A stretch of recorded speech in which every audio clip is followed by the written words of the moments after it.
Hey, it's Clay, and this will be a video chart on ticker symbol INPX. We will take a look at the 30-minute time frame. Real quick, what do I mean by 30-minute in case maybe you're new to charts? Instead of each one of these candlesticks here representing 1 day's worth of price action, which is what you would normally see, each one represents 30 minutes. So this here may look like several days worth of time. It's actually today's price action broken down into 30-minute time slices. I like to this time frame. Does a good job of telling the quote-unquote story of the price, and then makes mapping out where levels of support and resistance a bit easier to see. I don't mean to state the obvious, but I will anyways. Quite the eventful day today, not only from the price action point of view, but you look down there at the volume and well above average volume on the day. And a pretty shaky looking chart now. I mean, yeah, you got to give credit where credit's due. I mean, the price did indeed make a very impressive move.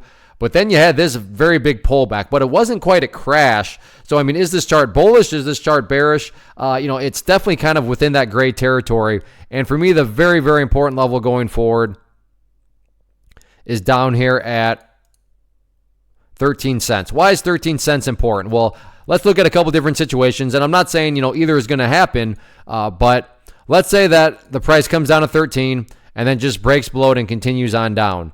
At that point in time, what would you have? Well, from a very literal perspective, you would have the price right back inside of this big old range that it just broke out from. And not to insult your intelligence, but price movements that go back to where they were, not exactly a sign of true power. I mean, that would be totally bearish. On the flip side of things, though, maybe the price does come back down to that area. However, in this situation, behaves like that and then begins to work its way back upwards. In this set of circumstances, well, now all of a sudden you'd have lows right there.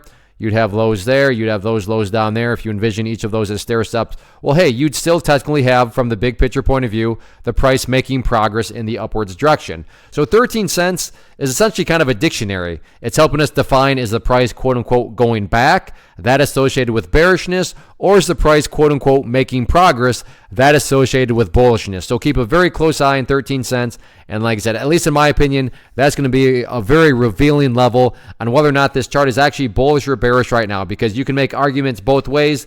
Nice movement, but then a big pullback. But like I said, the price does still have the opportunity to chip away and build a higher low. So let's see if the price can stay up above that 13-cent mark or not. One of the biggest questions that I get is, hey Clay, how do you find the stocks that you trade? So what I've done is put together a free resource guide where I talk about the tools that I use to locate stocks that I find interesting and think may have potential. So if that sounds like something that could add value to you as a trader, then click on the image that is up on the screen right now and I will email you the guide. The guide itself is very short and to the point, and best part, it's completely free. Thanks for watching the video. Let me know if you have any questions.